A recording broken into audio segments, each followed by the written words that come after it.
Hi, I'm Brittany and I will be explaining periodic trends. In order to understand periodic trends, we will take a second to review the periodic table. Now, what are periods and what are groups? Periods are simply horizontal lines used to describe the periodic table. For example, period 3 will be this one all the way across, finishing in argon, while group 1 are all these. Let's continue. Now, what is the periodic table organized by? Starting all the way to the left, we have our hydrogen, which is a nonmetal, while the rest are all alkali metals. In the green, we have our alkaline earth metals, and in this huge block, we have our transition metals. Now, these, in the bottom, we have our post-transition metals, while in the blue, like a stairs, these are the metalloids. And here are more pinks, which are just nonmetals. In the yellow, we have our halogens, and all the way to the right, the noble gases. These are extremely important for understanding periodic trends because these have a full valence shell. We will review more about that later. Here is the lanthanide series, while this is our actinide series. Now, we know that as you move to the right of the periodic table, you will see more electrons in the valence shell. And as you go down the periodic table, you will see more electron shells. Let's talk about the first periodic trend. Now, we will leave these out because they're not very relevant for the trends. Let's focus on these. The first periodic trend, atomic radius. Now, what is atomic radius? Atomic radius basically just means size of an atom, but more specifically, the distance from the nucleus to the outermost edge of the electron cloud. The trend that this follows will be as you move left from the periodic table and down. Or you could also view it as a cross, but always pointing at francium. Now, this means that francium is the element with the largest atomic radius. Now, why does this make sense? Well, as there are more electron shells, we know this increases the size of the atom because this means more electrons. Now, why is the trend to the left and not to the right? Well, as we move to the right of the periodic table, there are more electrons being added to the valence shell. As we add more electrons, there is more pull from the nucleus to the outermost layer, meaning that the size of the atom will decrease as you move to the right. This is all for atomic radius. Now we will look at another periodic trend. This is electron affinity. What is electron affinity? Electron affinity is how much energy is released when an electron is added to a neutral atom.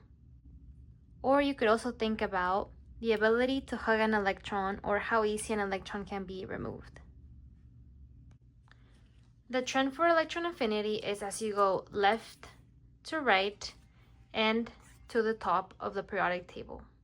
In this trend, fluorine is an exception. So that means that chlorine has the highest electron affinity in this periodic table. Now, why does this trend make sense? Well, electron affinity increases across a period because a small atom means a strong attachment to its electrons, while electron affinity decreases as you go down a group. This is because the more rings, the further away the electrons are from the nucleus, and the easier it will be to take away an electron. Noble gases are excluded from the trend because their valence shell is full and they do not want any more electrons being added. Therefore, our trend will end as far as halogens in this case. In this trend, you will want to think of what element is closest to chlorine, excluding noble gases and fluorine. That is all for electron affinity. Now we will be reviewing electronegativity. What is electronegativity? Well, electronegativity is an atom's ability to attract electrons when it forms a bond, or also how strongly an atom pulls shared electrons to itself. Now this trend will look like up and to the right, just like this. Now this trend goes left to right because there are more protons in the nucleus that can attract electrons. Now, the electronegativity will decrease as you go down a group. This is because the more energy levels means that the valence electrons, aka the ones being involved in reacting, are far from the nucleus. This reduces the nucleus's ability to attract electrons. Noble gases in this trend are not included because they are seen as highly stable because of their full valence shell. In this trend, you can think of which element is closest to fluorine. As atomic radius increases, electronegativity decreases. Now we will start with looking at the ionization energy trend. Well, ionization energy is the energy required to remove an electron from an ion or anion.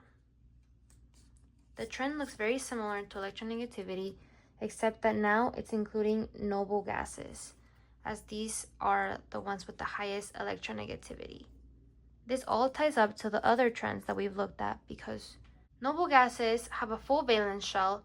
This means that they are not likely to let us pull an electron away from them, as they are happy how they are, not reactive.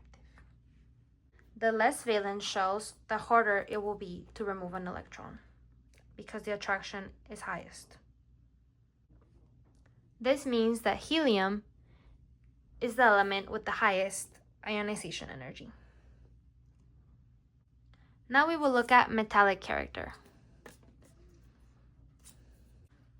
Metallic character is how likely an element is to act as a metal.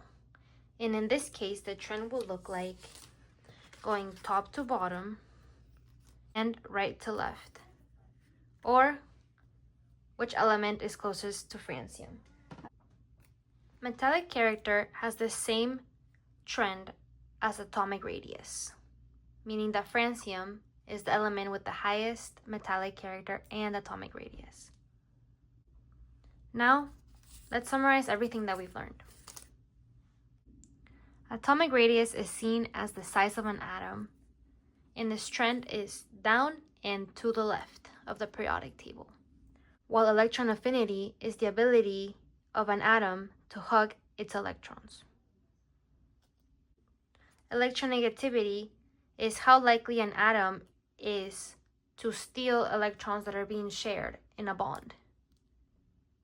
Ionization energy is the energy needed to take away an electron from an atom.